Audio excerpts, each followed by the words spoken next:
শুরুতেই জানিয়ে দিব ভারত পাকিস্তান লড়াইয়ে কে জিতল। এবং আরও থাকছে নেতানিয়াহু সেনাদের গাজায় যুদ্ধাপরাধ করতে পাঠাচ্ছেন বলে দাবি করেছেন ইসরায়েলের সাবেক সেনাপ্রধান। এবং আরও থাকছে তৃতীয় বিশ্বযুদ্ধ কি শুরু হয়ে গেছে। এবং আরও জানিয়ে দিব মিয়ানমারে স্কুলে জান্তা বাহিনীর বিমান হামলায় 17 স্কুল শিক্ষার্থী নিহত। এবং সর্বশেষ জানিয়ে দিব ইন্দোনেশিয়ায় গোলাবারুদ ধ্বংসের সময় ভয়াবহ বিস্ফোরণ, নিহত 13 জন। জয় দাবি করার মতো মানুষের অভাব হয় না, কিন্তু পরাজয় কেউ মেনে নিতে চায় না। পারমাণবিক শক্তিধর ভারত ও পাকিস্তানের মধ্যে সামরিক সংঘাতের ক্ষেত্রেও ঠিক একই চিত্র দেখা গেছে। দুই পক্ষই নিজেদের সফলতার গল্পগুলো জোরে সোরে প্রকাশ করছে, তবে ক্ষয়ক্ষতি নিয়ে তারা অনেকটাই নিশ্চুপ। যুক্তরাষ্ট্রের মধ্যস্থতায় শনিবার নয়াদিল্লি ও ইসলামাবাদ যুদ্ধবিরতিতে রাজি হওয়ার পর ভারতের একটি টেলিভিশন চ্যানেলের শিরোনাম ছিল পাকিস্তান আত্মসমর্পণ করেছে। পরে ভারতের প্রতিরক্ষা মন্ত্রী রাজনাথ সিং বলেন, গত মাসে ভারত নিয়ন্ত্রিত কাশ্মীরে বন্দুকধারীদের হামলার পর পাকিস্তানের বিরুদ্ধে ভারত যে সামরিক পদক্ষেপ নিয়েছে তা সন্ত্রাসীদের একটি শক্ত বার্তা দিয়েছে। অন্যদিকে যুদ্ধবিরতি ঘোষণার পর পাকিস্তানি বাহিনীর সফলতা উদযাপন করতে রাজপথে নেমেছে দেশের সকল মানুষ। পাকিস্তানের প্রধানমন্ত্রী শাহবাজ শরীফ সেনাবাহিনীর প্রশংসা করে বলেন, কয়েক ঘন্টার মধ্যে আমাদের যুদ্ধবিমানগুলো ভারতের বন্দুকগুলোকে যেভাবে থামিয়ে দিয়েছে তা ইতিহাস থেকে খুব তাড়াতাড়ি মুছে যাবে না। দুই দেশের পক্ষ থেকে যত সফলতার দাবি করা হোক না কেন, তাদের কারোরই ক্ষয়ক্ষতির পরিমাণটা একেবারেই কম নয়। ইসলামাবাদ এই নিয়ে উল্লাস করছে যে তারা ভারতের 5টি যুদ্ধবিমান ধ্বংস করেছে, এর মধ্যে 3টি ফ্রান্সের তৈরি অত্যাধুনিক রাফাল যুদ্ধবিমান। তবে ভারতের কর্মকর্তাদের পক্ষ থেকে এখনো একটি যুদ্ধবিমান ধ্বংসের কথাও স্বীকার করা হয়নি, যদিও এর আগে CNN এর প্রতিবেদনে বলা হয়েছিল পাকিস্তান যখন ভারতের যুদ্ধবিমান ভূপাতিত করার দাবি করেছে তখন ভারতের ভূখণ্ডে দেশটির 2টো যুদ্ধবিমান বিধ্বস্ত হয়। ফরাসি গোয়েন্দাদের একটি সূত্র জানিয়েছে যে তাদের তৈরি অন্তত একটি রাফাল যুদ্ধবিমান ভূপাতিত করেছে পাকিস্তানের সামরিক বাহিনী। এরই মধ্যে স্যাটেলাইট থেকে ধারণা করা নতুন কিছু ছবি প্রকাশ করেছে নয়াদিল্লি। তাতে দেখা গেছে একাধিক রানওয়ে ও রাডার ব্যবস্থা ক্ষয়ক্ষতি হয়েছে। ভারতের প্রতিরক্ষা বিষয়ক কর্মকর্তাদের দাবি, ক্ষয়ক্ষতির এই চিত্র পাকিস্তানের একাধিক সামরিক ঘাঁটির, সেখানে ব্যাপক হারে বিমান হামলা চালিয়েছে ভারতের সামরিক বাহিনী। যুক্তরাষ্ট্রের মধ্যস্থতায় যে যুদ্ধবিরতি শুরু হয়েছে তার কূটনৈতিক নিয়ে টানাটানি করছে নয়াদিল্লি ও ইসলামাবাদ। যুক্তরাষ্ট্র আগ বাড়িয়ে মধ্যস্থতা করায় দেশটির প্রতি কৃতজ্ঞতা প্রকাশ করেছে পাকিস্তান, তবে ওয়াশিংটনের ভূমিকাকে খাটো করে দেখার চেষ্টা করছে ভারতের নেতারা। তাদের ভাষ্যমতে ভারত ও পাকিস্তানের মধ্যে সরাসরি আলোচনার জেরেই এই যুদ্ধবিরতি হয়েছে। ভারতের এমন বক্তব্যের পিছনে সম্ভবত তাদের জাতিগত আত্মমর্যাদা একটি কারণ। তারা এমনটি স্বীকার করতে চায় না যে যুদ্ধবিরতিটা তাদের ওপর যুক্তরাষ্ট্র চাপিয়ে দিয়েছে।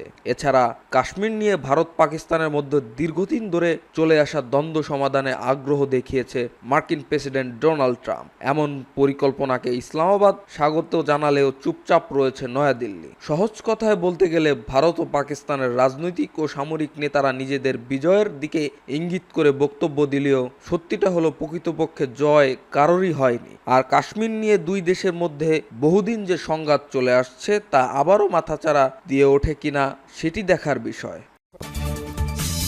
গাজায় ইসরায়েলি সামরিক অভিযানকে সরাসরি যুদ্ধাপরাধ আখ্যা দিয়েছেন দেশটির সাবেক সেনাপ্রধান মোশে ইয়ালন। তিনি ইসরায়েলের প্রধানমন্ত্রী বেনিয়ামিন নেতানিয়াহু এবং সেনাপ্রধান এয়াল জামিরের তীব্র সমালোচনা করেছেন। বৃহস্পতিবার ইসরায়েলি সংবাদ মাধ্যম ইউনেটে দেয়া এক সাক্ষাৎকারে মেশো ইয়েলন বলেন, বর্তমান সেনাপ্রধান তার সেনাদের গাজায় যুদ্ধাপরাধ করতে পাঠাচ্ছেন এবং ইসরায়েলি সরকার ইহুদি নৈতিকতা থেকে বিচ্যুত হয়েছে। ইসরায়েলি প্রধানমন্ত্রী নেতানিয়াহুর উদ্দেশ্যে দেশটির সাবেক এই সেনাপ্রধান বলেন, আপনি সেনাদের যুদ্ধাপরাধ করতে পাঠাচ্ছেন। তিনি আরও বলেন, ইসরায়েল হামাসের কাছে বন্দীদের পরিত্যাগ করেছে। দেশটির গাজায় জাতিগত নিধন ও অভিযান চালাচ্ছে। তিনি আরও বলেন 2013 সাল থেকে 2016 সাল পর্যন্ত ইসরায়েলি প্রধানমন্ত্রী বেনিয়ামিন নেতানিয়াহু প্রতিরক্ষা মন্ত্রীর দায়িত্ব পালন করেছিলেন। তিনি দেশটির সেনাবাহিনীর বর্তমান প্রধান এয়াল জামিরকে আক্রমণ করতে বলেন। তিনি স্পষ্টভাবে কোনো অবৈধ আদেশ প্রতিহত করছেন না, বরং তার অধীনে সেনাদের যুদ্ধাপরাধ করতে নির্দেশ দিচ্ছেন। ইসরায়েলের কট্টর ডানপন্থী মন্ত্রী বেজালেল ও ইতামার বেন গাভির এর গাজা পুরোপুরি দখল ও ফিলিস্তিনি জনগণকে সেখান থেকে সরিয়ে ইহুদি বসতি স্থাপনের পরিকল্পনার কথা উল্লেখ করে ইয়ালন বলেন, জাতিগত নিধন, হস্তান্তর, নির্বাসন যাই বলেন না কেন এটি যুদ্ধাপরাধ। তিনি আরও বলেন, বেজালেল ও ইতামার বেন গাভির হামাসের জায়গায় নতুন কাউকে আনতে চায় না। তারা সেখানে সামরিক শাসন ও ইসরায়েলি বেসামরিক প্রশাসন চায়। নেতানিয়াহুর বিরুদ্ধে যুদ্ধ দীর্ঘায়িত করার অভিযোগ তুলে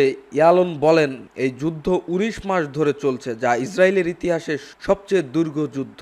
আর প্রধানমন্ত্রী যা করলেন তা কেবল মাত্র ক্ষমতা ধরে রাখার চেষ্টা। তিনি আরও বলেন, নেতানিয়াহু এখনও 7 অক্টোবরের দায় স্বীকার করেন, যদিও সেটি মূলত তারই দায়িত্ব।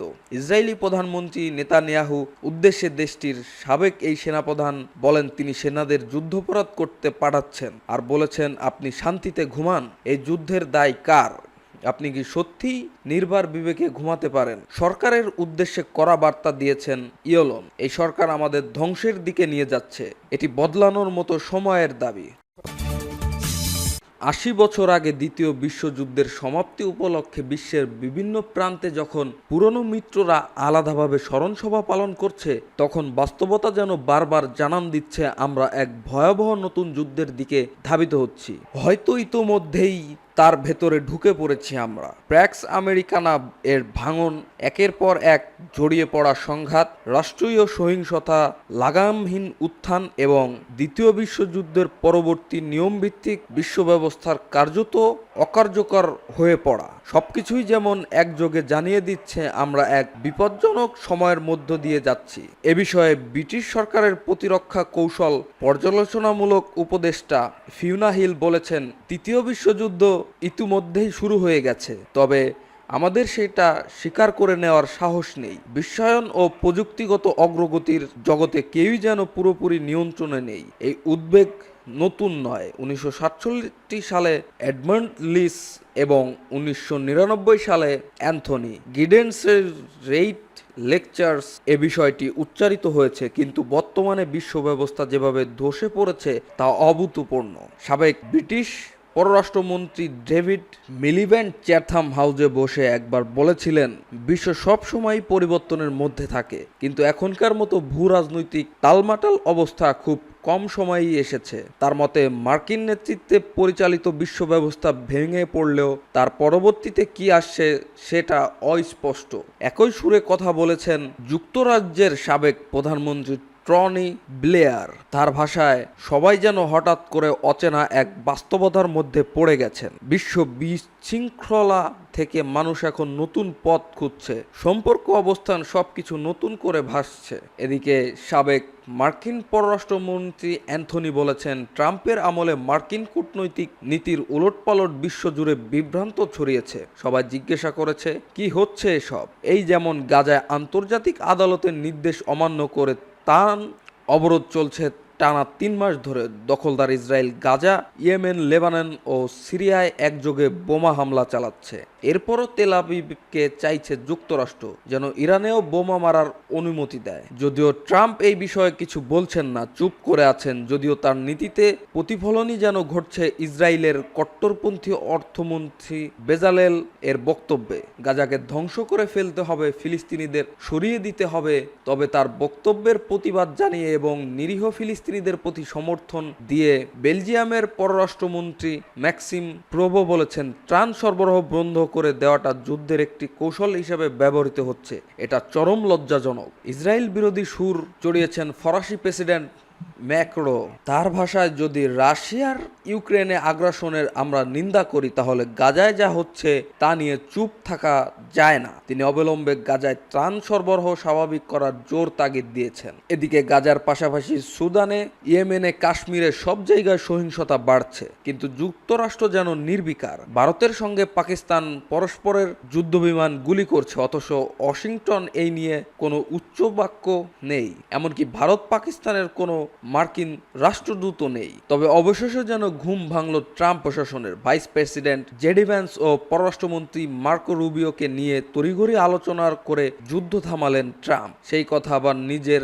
ট্রুথ সোশ্যালের মাধ্যমে জানিয়েও দেন সবাইকে, যা বিশ্ব নেতাদের প্রশংসায় কুড়িয়েছে শেষমেশ। এর আগে 1999 সালে উত্তেজনার সময় যেমনটা করে দেখিয়েছিলেন তৎকালীন মার্কিন প্রেসিডেন্ট বিল ক্লিনটন, পাকিস্তানের তৎকালীন প্রধানমন্ত্রী নওয়াজ শরীফকে ব্যক্তিগতভাবে চাপ দিয়ে শান্তি প্রতিষ্ঠা করেন তিনি। 26 বছরের মাথায় সেই একই কাজ করলেন বর্তমান মার্কিন নেতৃত্ব। যদিও গাজা ও ইউক্রেন যুদ্ধ থামাতে যুক্তরাষ্ট্র আজ অবধি দ্বিধান্বিত, তবে ফিতনা হিল বলেছেন চলমান ইউক্রেন যুদ্ধই আসল সিস্টেম চেঞ্জিং সংঘাত। রাশিয়া একা নয়, তার পাশে আছে চীন, উত্তর কোরিয়া, ইরান, যাদের কেউ ড্রোন বানাচ্ছে, কেউ সৈন্য পাঠাচ্ছে। রাশিয়া ও তার মিত্ররা এই যুদ্ধকে মার্কিন আধিপত্যের বিরুদ্ধে যুদ্ধ বলে তুলে ধরেছেন। ট্রাম্প নিজেও এই ব্যাখ্যার সঙ্গে সহমত। তার স্বপ্ন পুতিন ও শি জিনপিং এর সঙ্গে যেন আবারও 1945 সালের ইয়াল্টা সম্মেলনের পুনরাবৃত্তি হয়,